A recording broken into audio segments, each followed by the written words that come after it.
Bonjour à tous, bienvenue sur ma chaîne vidéo. Mon nom, bien sûr, Dan Solo.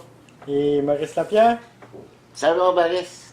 ça va très bien, merci. Super, je pense que c'est le temps cette année de faire notre top 5 Ouais, exactement, oui. pour les fêtes. Ouais, et ça va frapper fort, je crois. C'est une filiation de cadeaux, en fait, qu'on vous donne pour le temps des fêtes. C'est des jeux qu'on a joués durant l'année. Et puis, c'est 2018, ça c'est sûr. Des jeux que vous retrouverez en magasin, entre autres chez Lidl. Ouais. Et puis, des jeux qu'on a appréciés. Hein? Ouais. Ça ne veut pas dire seulement des jeux qu'on possède déjà à la maison, mais c'est vraiment des jeux où on a joué cette année puis on a eu vraiment un coup de cœur. C'est bien? Ouais. On commence? Ouais. Vas-y. Toi ou moi? Ouais, vas-y, commence. J'y vais? OK. Avec mon premier, qui est Montana. Montana. Montana, un petit jeu vraiment qui est passé sous le radar. D'après moi, on n'a presque pas entendu parler. Mais chaque fois que je l'ai présenté ici à la boutique, ça a été un coup de cœur. Il y en a même qui l'ont acheté par la suite. Montana, ça se passe, ben, le nom le dit un peu, hein. Ça se passe dans le temps de l'Ouest, où il faut construire des camps. Vous savez, quand les cow-boys allaient dans récolter faire les voyagements des vaches, tout ça, ben, il fallait qu'ils fassent camper. Donc, notre but du jeu, c'est de faire des feux de camp à différents endroits sur le plateau. Et puis, ça nous donne des points de victoire à la fin. Et c'est une course. Il n'y a pas de limite de temps. Il n'y a pas de round de jeu ou de tour de jeu, c'est-à-dire. Si le premier qui a placé, c'est genre, dépendamment des joueurs, si on est 4 joueurs, ben, ça peut être le premier qui a placé, c'est 8 camps gagne la partie. Je pense pas que tu y as joué. Non, j'ai jamais Ah, tu joué. n'y as jamais joué encore? OK. C'était une bonne filiation, pas très compliquée. À part le plateau où on doit placer nos feux de camp, tout ça, on a un autre petit plateau. Parce que chacun des endroits sur le plateau principal où on doit placer nos feux de camp, il y a des ressources de marquées dessus. Et c'est ça qu'on doit payer pour pouvoir installer nos feux de camp. Et les fameuses ressources qu'on va aller chercher sur un autre plateau, pas très gros, mais très bien fait. C'est un placement d'ouvriers. Donc, placement d'ouvriers, de ressources, mais très, très agréable. Ouais, Ah, c'est mon et top 100. C'est un jeu qui se vend aussi pas très cher, moins de 50 $. Ouais, ah, c'est bon. Je vois que c'est 14 ans et plus, 2 à 4 joueurs, qui pour des parties de 45 minutes environ. Yes. Voici le mien, Ah? mon Oh, je numéro connais 5. ça. C'est Histoire of Mine. Hein. C'est une grosse histoire. C'est un gros jeu. Un jeu pas facile. Hein. Oh, non. C'est loin d'être facile. C'est un jeu pour 16 ans et plus, hein, parce que l'histoire, c'est un petit peu corsé, si on peut dire. Ça se passe pendant la guerre. Donc, si on est, contrairement à d'habitude, on n'est pas les soldats, on est des survivants. Puis il y a quand même des décisions à prendre des fois qui Ouais, n'est pas évidentes. C'est vraiment. Sauver des orphelins Ouais, ou pas. oui. Donc, ça, des fois, Ça vient nous des cas chercher. de conscience, des fois. Ouais, assez, ça vient nous chercher. ouais. C'est un jeu pour 1 à 6 joueurs. C'est un jeu solo. Hein. Dan a apprécié ce jeu-là. C'est un jeu, c'est pas un jeu qui se joue en 20 minutes, c'est un jeu qui peut prendre jusqu'à 2 heures à faire une partie. Donc, Ouais. c'est un gros jeu. C'est un jeu où moi j'ai le Kickstarter. Eh oui. Eh oui. Donc, c'est un jeu que j'apprécie beaucoup pour tout son aspect narratif. Narratif. Oui, Vraiment une grosse histoire. c'est un jeu où on rentre dans l'histoire. Puis, c'est un jeu comme, on pourrait dire, un livre où vous êtes les héros aussi. Exact. Ça peut ressembler à ça. Où chaque décision, on va aller voir dans un livre où ils vont nous donner l'histoire, qu'est-ce qui se passe. Donc, un très bon jeu. C'est un jeu un petit peu cher, 85. Ouais. Mais tout l'aspect narratif du ouais, jeu c'est, fait en sorte que c'est un jeu où on peut rejouer et rejouer parce que, comme Boris dit, assez difficile. Ouais, c'est pas. La première game, on mange une volée. Ouais. Moi, j'aime bien ça, les jeux où on mange Ouais. une volée. Je suis habitué d'en manger, donc c'est pour ça que je l'aime beaucoup. Tranquille. This War of Mine, mon numéro 5. Bon, super. En quatrième place, moi, c'est un jeu que j'ai acheté dernièrement. Ce n'est pas un jeu solo. C'est rare que je n'achète pas des jeux où on peut jouer en solo. Imaginarium, je l'ai acheté pour la beauté du jeu. Sincèrement, le jeu est très beau. C'est Bruno Catala. Donc, on ne peut pas se tromper. Là. Bruno Catala fait d'excellents jeux. Donc, j'ai dit, ça me prend ça dans ma bibliothèque. Et c'est un jeu où on doit faire des objectifs. On construit des machines. Et c'est avec ces machines-là qu'on va faire des points de victoire. On a des figurines, de superbes figurines. Des très grosses figurines. Très grosses têtes. Mais vraiment Des très... bustes. Ouais, des bustes, exact. C'est super beau. Hein. Et puis, avec ces bustes-là, c'est en fait notre pion de joueur. On n'a qu'un seul pion. Et on doit faire des actions sur le plateau, soit ramasser du charbon, soit ramasser du bois, de l'or, je crois. Et il y a 4 ou 5 ressources au total. Et puis, c'est avec ces ressources-là qu'on va acheter les fameuses machines. Puis avec ces machines-là, on va aussi faire d'autres ressources. On va accumuler nos ressources. Puis encore construire d'autres machines. Et plus qu'on a de machines, plus ça donne des points de victoire à la fin. Moi, je vous dis, c'est un excellent jeu. Très beau, très fun.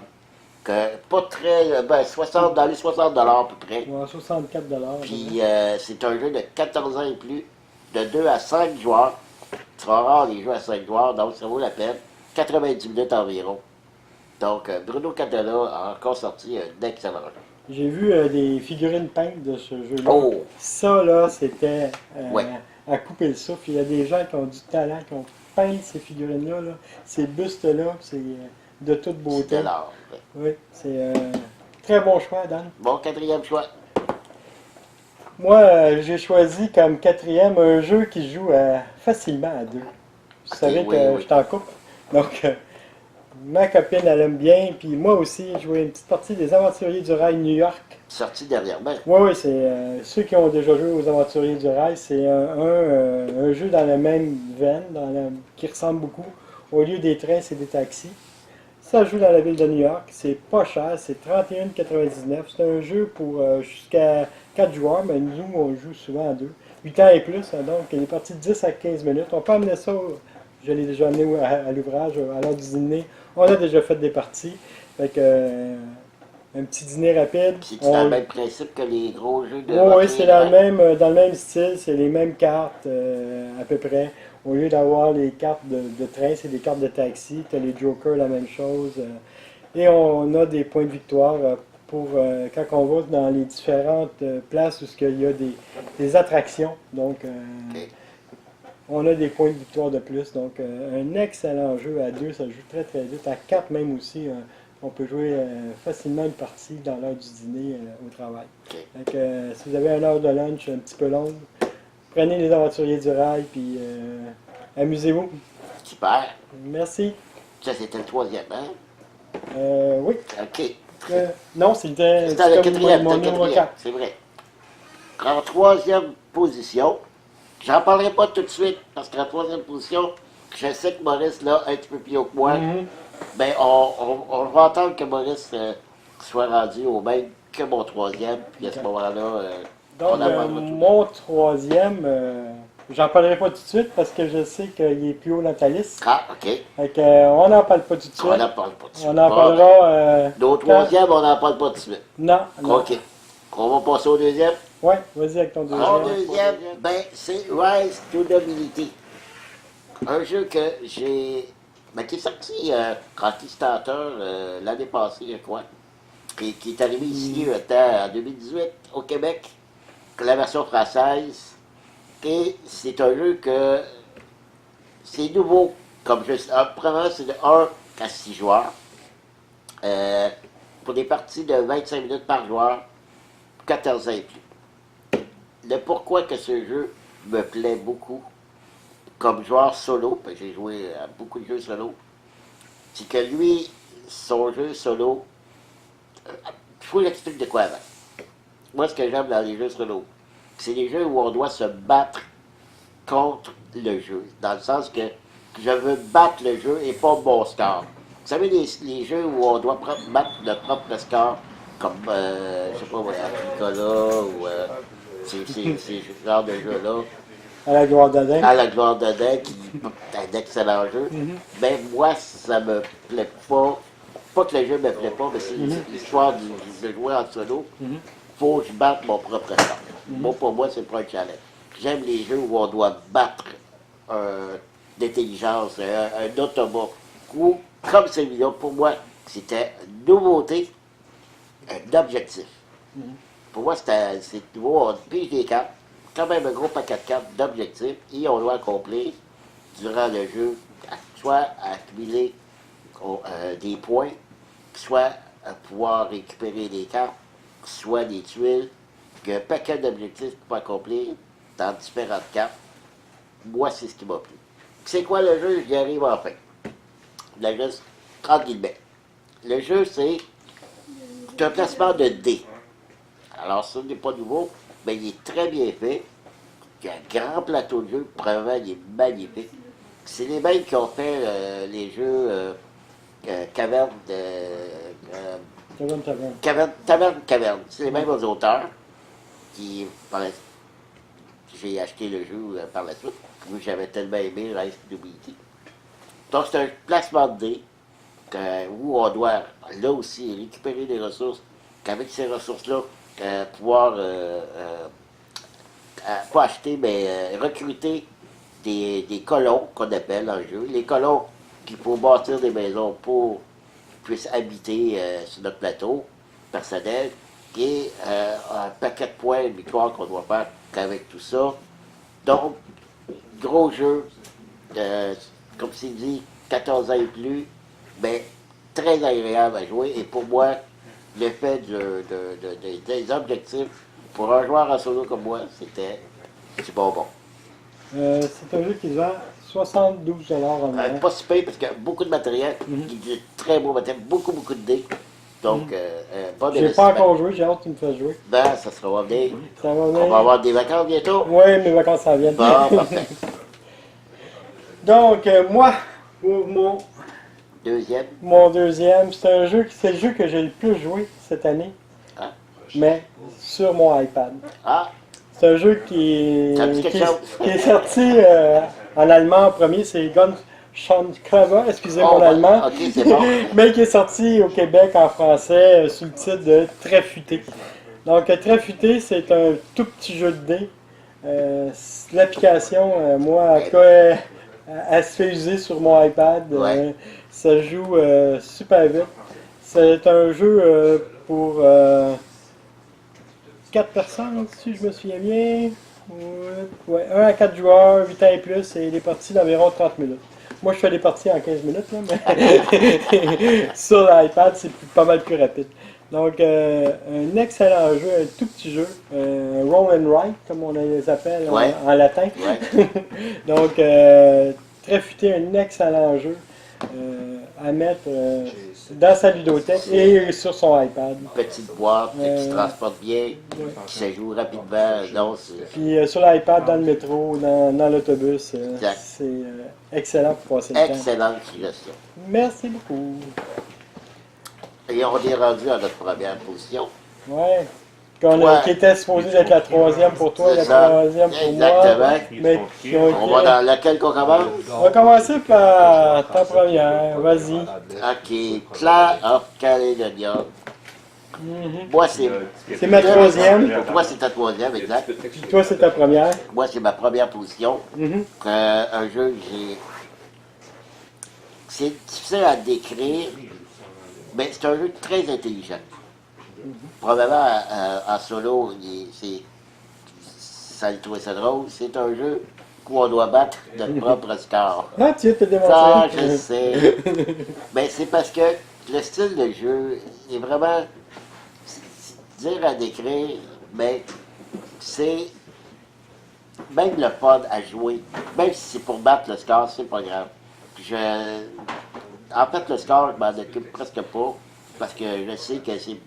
Je le joue pas pour rebattre mon score, je le joue pour simplement jouer à ce jeu-là. Puis ils sont rares de jouer un jeu juste pour soit pour gagner contre un automa ou pour battre son score. Lui, c'est vraiment juste pour jouer. C'est une grosse gestion. C'est vraiment, je veux juste vérifier pour quel âge. Ah ben quand même, 12 ans et plus, j'aurais peut-être mis ça un peu plus élevé. 1 à 4 joueurs, qui est d'environ 30 minutes par joueur. C'est quand même une très grosse gestion. Il y a quand même ce qui est bien, un plateau d'offres et de la demande, parce qu'il y a du fromage, qu'il y a du whisky, qu'il y a du pain. Moi, je me souviens surtout du whisky. Ah ben c'est sûr. Donc, des ressources comme ça, et qu'on peut acheter, qu'on peut récolter des ressources sur le plateau, mais on peut aussi en acheter. Puis ça, il y a un plateau d'offres à la demande. Si on achète un produit, qu'est-ce qui arrive? Le produit, il augmente le prix. Qui là, c'est pour ça que si plus tard je vais aller en racheter, qui va me coûter plus cher. Mais si je vends ce produit-là, parce que oui, j'ai les ressources que j'ai récoltées, je peux aller le revendre pour me faire de l'argent. Le prix va baisser. Donc, on peut exporter aussi. Exactement. C'est pour ça qu'il y a des gestions comme ça extraordinaires. Puis ça prend beaucoup d'argent dans ce jeu-là pour justement aller placer. On a des boulangeries à aller placer sur le plateau, des distilleries, des abattoirs pour les vaches, tout ça. Puis ça prend de l'argent. Et lorsqu'on a bâti ça, qu'on récolte des ressources, qu'on peut aller vendre nos ressources, bien, ça va baisser le prix. C'est pour ça qu'il faut aller l'acheter, faire monter, en tout cas, grosse gestion. Il faut y aller très intelligemment dans le jeu. Donc, c'est pour ça que, pour moi, ça a été mon premier cette année. OK. Un jeu qui se vend encore 72$ environ. Bien, très étonnant. La boîte est... Oui, c'est petit, lourd. Mais c'est du lot. C'est très bien rangé. Puis on a fait on a chacun des imprimantes 3D. On a fait les inserts pour le jeu, puis ça rentre parfaitement. C'est super beau. Quand même, pour ceux qui possèdent des imprimantes 3D, l'insert est excellent. Oui. Mon premier. Et ton premier, qui est mon troisième. Ouais, moi, vous savez que Lovecraft, c'est. Je sais. All you need is Lovecraft. Donc, un jeu avec un Toulouse dedans. Australia. Un Kickstarter. Un Kickstarter qu'on a reçu. Qu'on a reçu ensemble. Ouais, on a reçu en même temps. Ouais. C'est que on avait tous les deux pas pu résister au Kickstarter. Donc c'est un jeu aussi, 72$. On est dans la gamme des 72$. Encore beaucoup de matériel. Beaucoup de matériel. Une belle gestion. Faut trouver les grands anciens avant qu'ils nous rentrent dedans. Ouais. C'est un jeu avec des tracts de chemin de fer. C'est un jeu où on doit s'étendre sur le territoire de l'Australie pour pouvoir bâtir nos fermes, essayer de ne pas être envahi par les grands anciens qu'il y a sur le plateau. Ça peut être des zombies, ça peut être des migos, Toulouse, tout est là-dedans. On a des cartes aussi de personnages qui vont nous aider. Un jeu pour 14 ans et plus parce qu'il y a un peu de ménage. Et 1 à 4 joueurs, ça se joue solo. Hein? Oui. Puis c'est des parties de 2 heures. Vous savez que j'aime les gros jeux. Pour que ça mange des volets puis que c'est gros, ben ça en est. Je spécifié que le jeu solo là-dedans, c'est pour battre le Cthulhu. Donc c'est pas une question de points ici. C'est vraiment, on joue contre le jeu. Oui, c'est donc mon top 1 2018. Juste préciser que le jeu est fait par Martin Wallace, qu'un autre excellent designer des jeux. Oui. Puis c'est Lovecraft. Qu'est-ce que vous pensez qu'on va faire tout de suite après la vidéo? On joue à Australia. On joue à Australia. Yes. Merci Boris. Au plaisir. Et j'espère que ça vous a plu, au moins que ça vous a donné des idées pour Noël. Ben, c'était notre top jeu 2018. Merci Dan de m'avoir invité sur ta chaîne. Merci beaucoup d'être venu. Pour faire notre Notre top 5. ensemble. Parfait, super. Et, ouais, ben, j'ai juste à vous souhaiter de joyeuses fêtes. C'est la même chose pour moi. Fait que je vous dis à la prochaine. Bye bye!